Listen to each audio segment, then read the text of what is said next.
Welcome to the program In the Know. I'm David Winstead, and I'm very pleased to have with me two experts in the area of transportation.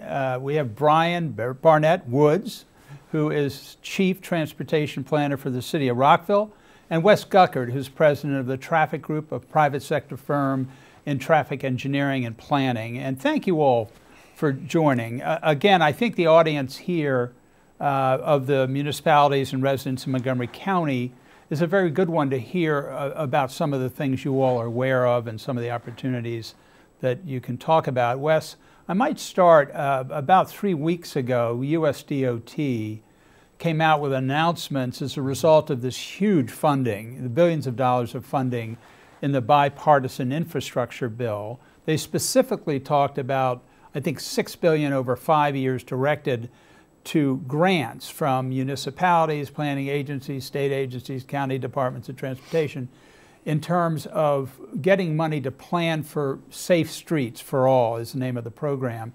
Can you tell us a little bit about that program and how municipalities and agencies on the local level can take advantage of it? Yes, sir. For the first time, I believe, the Safe Streets and Roads for All program that has come from the federal government, the municipalities or the states or the counties, they apply for grants directly to the federal government. Typically, in all years past, grant applications would go through state DOT and then to the feds and then back to state DOT and then to the applicant. This is the first time it's a direct to the Federal Highway Administration. The challenge, and you brought it up just a moment ago, they give the municipalities a very, very short window. Right. And Bryan, I'm sure will comment on that. But you got a very, very short window. Last year, we were working with the town of Bethany Beach, Delaware, for them on Route 1 and some other streets in Bethany Beach, where we were looking at trying to reduce the speed on the different roadways. That is always a problem because right now most governments are still thinking 85th percentile, 85th percentile, which means the speed at which 85% of the vehicles are going at or below. And that's, quite frankly, an issue because some of the things that SS4 A is about, and what Bryan is going to talk about, and what he's doing in the city of Rockville, is not looking at operating speed, but they're looking at trying to reduce the speed because safety occurs when the speeds are slower. As an example, and these programs that the federal government has brought about really are significant if the municipalities have time to put together a program that will pass muster with the federal government. There's a circumstance where if you're a pedestrian, you're twice as likely to die if you're hit at 30 miles an hour versus 20 miles an hour. Let me say that again. At 30 miles an hour, you got twice as much chance of dying than you do of being hit at 20 miles an hour. And when we talk about safe streets and roads for all, those are some of the things that we're focusing on. Very interesting. And Bryan, so it's a great opportunity. It's the historically high amount of federal money being directed. As Wes said, it's easier now. It does get down to the ability of a local jurisdiction like a town and here in Montgomery County to apply for this. So how is City of Rockville, is not a small town, but how is the City of Rockville taking advantage of this? Sure. This money? So this is the second year this program has been out, and this year we're applying for what is a planning grant. The Safe Streets and Roads for All program, they have a planning grant kind of program, and then there's an implementation program. And so construction and those kinds of projects falls in the implementation part. And then if you want to do a planning grant or a supplemental planning, which is what we're doing, or even what they call a demonstration project, you would apply for this planning aspect of the program. And so what we're trying to do is look at a supplemental planning grant to identify intersections in the city of Rockville that are both owned by the state as well as owned by the city that have had a number of crashes. And we've used our own data analysis from our Vision Zero program to identify those. And then what we're doing is implementing what they call an intersection safety audit. And so we would go out and we'd look at the speeds of motor vehicles, the travel patterns, the trends, the crash histories, volumes of pedestrians and bicyclists, sight lines, lighting, all these variables to identify where are challenges related to safety for all modes, so people walking, bicycling, transit, and driving. And then to come up with opportunities that would help improve those intersections. We've done some of these by the City of Rockville on our own in the past, and we've seen some good results, and we've got some good projects coming up as a result of this. And so what we want to use the Safe Streets and Roads for All program is to kind of leverage our momentum to bring this much more wide scale. So instead of looking at 5 intersections, we want to look at 30. Wow. And then how can we use that to essentially create a pipeline of safety projects? You could also use this for creating a Vision Zero program. If you're a municipality that doesn't have a Vision Zero plan, that's one of the intents. But then also to identify, speed management plans, or can we do a road diet project and kind of identify what the safety impact and outcome of that is. So if you're a municipality and you don't have a project that's up and ready, I would definitely recommend looking at the planning opportunities to see where you could find those projects for a future year. Right. Well, it's an interesting point. I mean, you have all this money, you're a sophisticated department, but the others are not, right? We've got, the city of Bethany is really a resort community. It has got year-round residents. But how do you, to both of you all, how do you take this incredible amount of opportunity to improve, access and pedestrian safety and mobility? How do you get prepared for this? I asked this question recently of the head of MML. Wes, you would enjoy this because I know you're active with MML. She basically said, everybody's got to do more. The Rockvilles have the talent to be able to decide how to go about it and to get registered to pursue these monies. But could there be some kind of a joint effort for the smaller municipalities where MML, so the head of MML told me she's thinking about putting that kind of support structure within MML. So maybe that would help. Basically, you got a lot of small towns. A lot of our 18 municipalities are small, right? So how in the heck do they have the staff talent to take advantage of this? To me, let me just real quick, and I want to hear what Bryan has to say. The challenge is, first, the short window.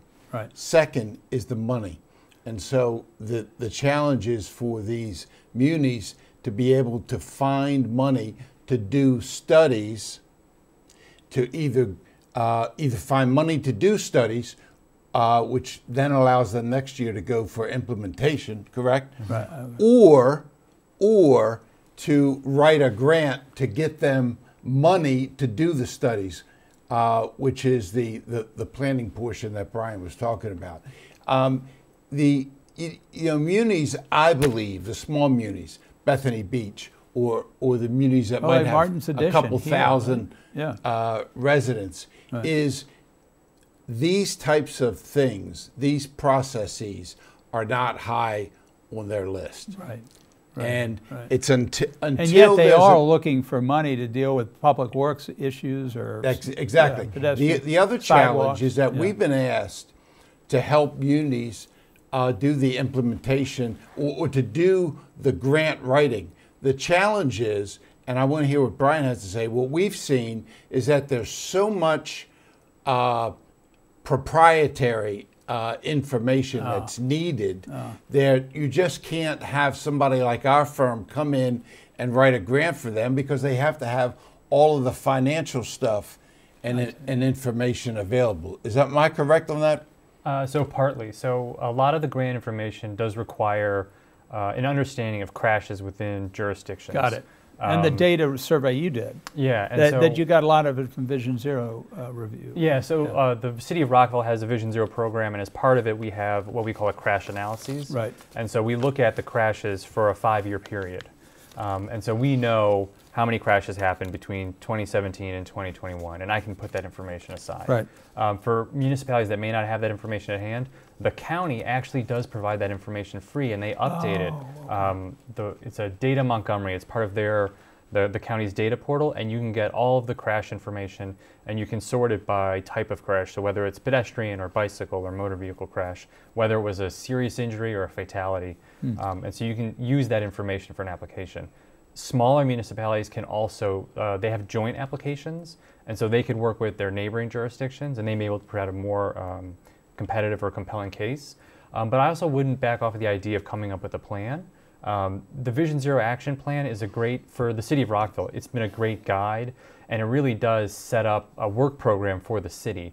And other jurisdictions can use funds from the Safe Streets and Roads for All program to create that Vision Zero Action Plan. I would recommend certainly patience is part of it, because you can't just go out and build that project you want to do the next day. Right. But being able to work and identify those steps needed, and that's a big part of what that planning project is. Right. Yeah, and let me say a couple things. Number one, the big 7 counties in Maryland, they'll have an opportunity, like Montgomery County, to look at and have the accidents. But if you're in Western Maryland or the Eastern Shore, those counties may not necessarily have the data points that Brian was talking about. And so that becomes a real challenge. For Bethany Beach, as an example, they paid for us to do the study for them, so that now they can apply for the implementation grant. Oh, I see. Based upon the results of the study we did, right. They're now able to go after the money. But they simply didn't have the time to go after the planning grant last year. Right. So interesting. It's a thing. So the types of eligible activities that you guys know well, but just to go over implementing improvements, applying low-cost safety treatments, looking at conducting speed management projects, correct? Installing safety enhancements. So what's that about? Installing safety enhancements. What does that mean? Go ahead. So safety enhancements can be, oftentimes they are low cost but high impact improvements, and these can be adding curb extensions or even flexible bollards to intersections or to roadways to help narrow them and to help limit the ability of motorists to speed, things like that. Vertical changes, humps and bumps, and raised intersections are also. So the humps are also that. Okay. Yes. Yeah. So then it said making street design changes and creating safe routes to schools and public transit. So there is a lot of. This is what you call the smart street, right? You experts in what do they call the? Isn't it called smart streets where no, I've got that topic wrong. Well, one of the things you mentioned that comes to mind is eliminating free flow right turns, as an example. Okay. And making it a hard right turn where you end up reducing the speed of the car going around. You end up creating a safer environment for the pedestrian. Got it. So that the car always has the pedestrian in his eye, versus on a free flow right turn, the driver's looking to his left to see whether he can get into the road and merge, not seeing that there's a pedestrian. And it's true. You have it happen all the time when you're kind of going that way and trying to look. It's a big deal. Yeah. But again, you're removing capacity. Right. When you remove the free flow right turn lane, you're removing capacity. That's right. And folks that are running public works, like Craig, have to deal with constituents who are saying, it's taking me 10 seconds longer to get to work. Right. And that's the AM peak end commuting demand problem, right? Well, we're going to take a quick break. This is David Winstead, and we're going to take a quick break and be right back with you.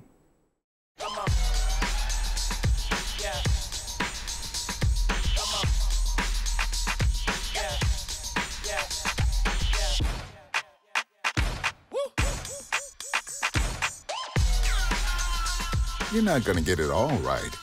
Just make sure you nail the big stuff, like making sure your kids are in the right seat for their age and size. Get it right at nhtsa.gov/the-right-seat. Welcome back to In the Know. I'm David Winstead, and we're continuing a discussion that we started with both Bryan Barnett-Woods and Wes Guckert of the Traffic Group Bryan, you said on the City of Rockville responsibilities as chief engineer, what are some of the other basically projects that have utilized some of the federal money and been a benefit in terms of safer streets in the City of Rockville? Sure. So we've been pretty aggressively in going after grant funding and external funding for other projects, just because we need to leverage that for safe programs to take the resources we have and stretch them. So we've been actually working on, just getting started on a Maryland Transportation Alternatives Program. This is a grant program that goes through the state that uses federal funds, and we're looking at how to make roadway segments and intersections in the Twinbrook neighborhood safer for pedestrians, particularly pedestrians who are going to the Twinbrook Elementary School or going to the metro station that's there in the area. And so we're excited to get that one started off. We've also recently completed 2 programs through the Metropolitan Washington Council of Governments, a TLC, and that's the Transportation Land Use Connections Program, which isn't a grant, but it's a technical assistance program where COG pays for consultant services to do a study. And so we looked at making a complete street out of 2 streets in our town center, Fleet Street and Monroe Street, and improving the intersections to see how we can add a separated bicycle facility, wider sidewalks, make it easier to access transit, those sorts of things. The other program that we're just finishing up with is another one through COG. It's a technical assistance program called the Regional Roadway Safety Program.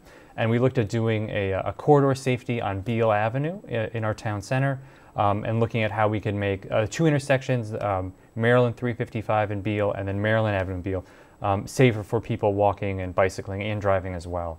And they actually ended up doing a whole corridor study that we're going to try and take further in a future grant to see if we can get implemented. So how much on those intersections, how much is issue of actually physical engineering or changes versus signage or striping or something like that? Sure, great question. So in the study that we're doing, right now it's just a study, so we haven't done any construction, right. But ultimately we'll be doing quite a bit of change. One of the concepts recommends essentially what they call a raised intersection, and this helps lower speeds, and it really helps create that transition between the higher speeds on Maryland 355 and the more pedestrian speeds that are on Maryland Avenue. And so the whole intersection would be raised. That was one option. They also looked at making a mini roundabout to help deflect motorists from traveling too fast on Beale Avenue. For the Complete Streets project on Monroe and Fleet, the project that the recommendations they've had are both construction heavy, and one of them would be essentially a new shared use path that would be off the street. And so imagine extending the curb and having a new, the sidewalk and a new 8-foot, 10-foot wide shared use path. And then when you get to the intersections, for that one, there would be new signalization to help manage the traffic appropriately. For the TAP project, we're just getting started on that, but I suspect we'll see recommendations that kind of run the gamut of, well, here's signage, we want to make sure people know a crosswalk is coming up, but then also here are new crosswalks where we're using, instead of using kind of the traditional ones that are just 2 stripes, using continental ones, which are the vertical lines, which are more visible to motorists from further away. Interesting. As well as, curb extensions, right. Speed bumps, and the myriad of tools we have. Yeah. Bryan, that's so COG, the city's taken full advantage of COG. It seems like as a regional planning agency for Washington Metro, I remember it always having a fairly healthy transportation staff, right? I mean, they're down there looking at conformity issues originally, right? So they should be taking advantage of. Do you think a smaller municipality can do the same thing the city of Rockville can with COG? Or? So it depends on whether the municipality is part of the member jurisdictions of COG, so I can't speak to each one individually. But they do have a lot of resources that are available online for free that look at the whole region, and this includes identifying equity emphasis areas or seeing where congestion is particularly in need of some improvements or whether things are doing fine as well. That's great. Wes, back, you talked about speed, Beale Avenue and issues like that. You're involved with the ITE group, and they're having a conference dealing. Can you tell us a little bit about what you all are talking about in terms of the issues of speed and safety? Sure. ITE's annual conference this year is in Portland, Oregon next month. And one of the things that I've been asked to speak about is speed management on roads and streets.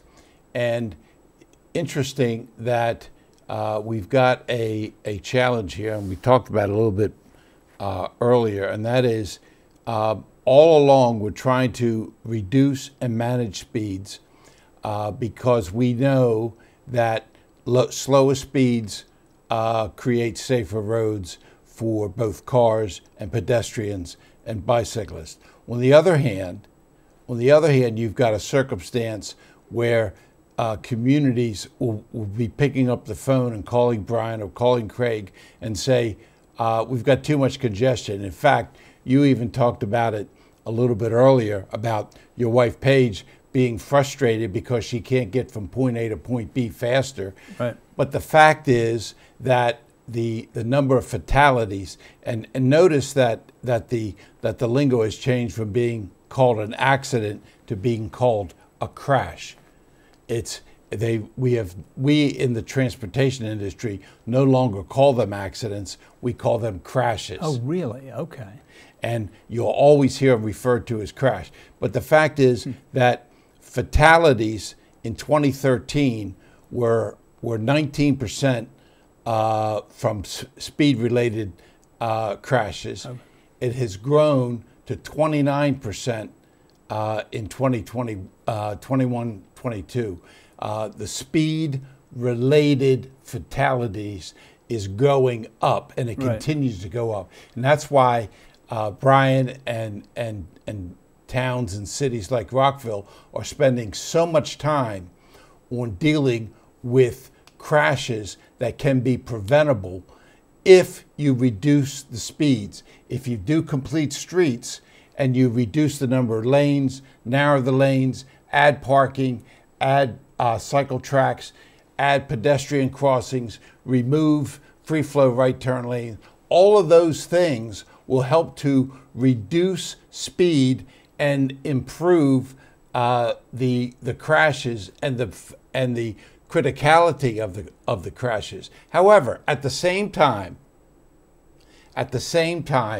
that increases congestion, and so you've got this incompatibility between speed and reducing crashes, and those two things are a huge challenge for people like Bryan and the city of Rockville and any other city or municipality that is dealing with Vision Zero. Vision Zero means zero fatalities, zero excuses. Right. It's really, really hard to have a Vision Zero community and still be able to get rid of congestion. Right. Okay? So to that point, I want to follow up because, you know, you both deal with this. You've got, 2% of people, 1.8% of people actually commute with a bike. Mm-hmm. The other 98% are in the automobile, right? Those are the realities. We've seen, I must say, I am a safe driver, but, I don't like congestion. So how do you balance this out? Recently, Wes, you've had two instances. I was with the head of DOT in DC, Everett Lott is his name, at a lunch not too long ago, and he was telling us that basically the vision for K Street, the main business street in DC, was to assume the service lanes and to put in calming and that kind of thing.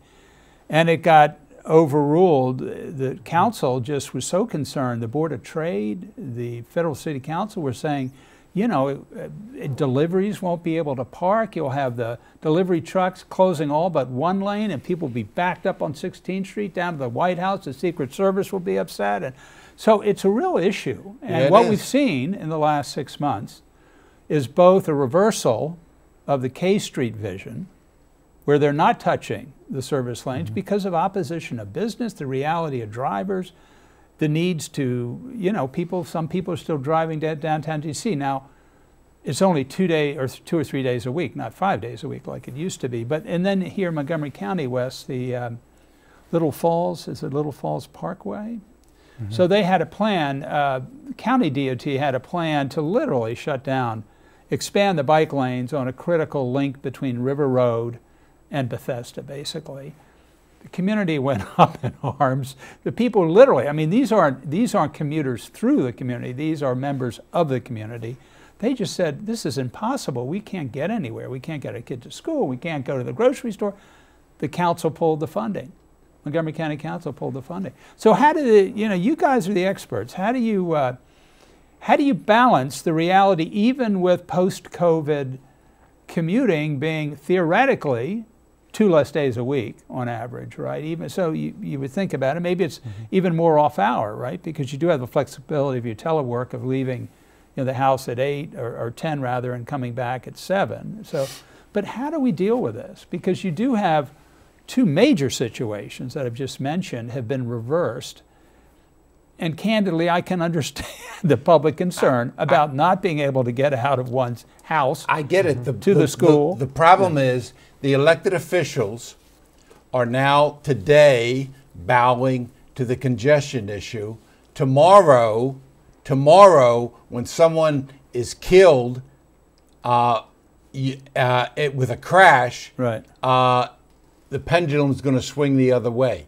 Are you able to balance it? I don't see how balancing is going to happen. It's sort of the status soon. quo. Are we going to get to a point with implementing, a lot of your Vision Zero efforts? And are we going to get to a point where there is going to be sort of a seeding of both demand to get in and out by the automobile, but also, minimizing fatalities? Do you think that's... Sure, yeah. I mean, because you can go in in government. I've had a couple of tours in government. It tends to go way too far in one direction, then swing back in the other. So what's your... Sure. I do think we'll be able to find this balance. And I think that it may not be the way we think of it now. Right. One thing to keep in mind is, for a lot of the instances where they have implemented road diets, and that's the project where you are repurposing a travel lane, the amount of traffic actually hasn't really changed. Similarly, or I guess conversely, when we've had projects where we add roadway lanes, we also see an increase in traffic congestion to the point where those gains that we may have increased from adding that lane disappears. And this is because people who may have chosen to walk or bike or take the bus now feel like, oh, now I can drive because it's this much exactly easier. Right. The concept's called induced demand. But one thing when we think about how to do safety, when we look at the city of Rockville, for instance, I mentioned earlier, we took out a lane from Maryland Avenue. And we haven't seen, back-to-back congestion where it is as extensive and but it did extreme. achieve some calming And of it the did, speed. yeah. And we achieved the calm, the traffic calming. Yeah. Again, a 70% reduction in the Right. number of speeding tickets issued from the camera, and I think that's a pretty incredible stat. Yeah, that's one thing we've seen that in Chevy Chase Village. As a result of the cameras, they've been on for 15 years probably. The average speed was 50 on Connecticut Avenue, and now it's 40. Now it's still over the speed limit by a little bit, but yeah, and there are less violations. There's less revenues coming in. Yeah, and I think part of it is we have to think about cameras are really for helping motorists encouraged to travel the speed limit, not to generate revenue. Right. Agreed. One of the things that I would recommend to a lot of communities that are considering these kinds of projects is to do a demonstration project and let the community experience what this would feel like. I think. And that's how they can take advantage of what Wes you're talking about. This, what you've done is this funding, right? Yes. This funding that's out there. They didn't, and I don't know why they didn't give municipalities enough time to apply for this round in July, but they're 6 other years worth, right? I understand. So really, understanding how to do it, being able to follow the lead of a Rockville and the example of how you do it. Maybe Wes, where you work with MML, maybe figuring out how MML for the smaller jurisdictions can be a catalyst in providing that training. Yep. Yeah. Yep. Well, guys, this has really been a pleasure. Thank you for taking your time and joining us. Brian, thank you for coming to the City of Rockville. And Wes from the Traffic Group, thank you for being with us. And thank you for joining us for In the Know. This is David Winstead. We hope to see you next time.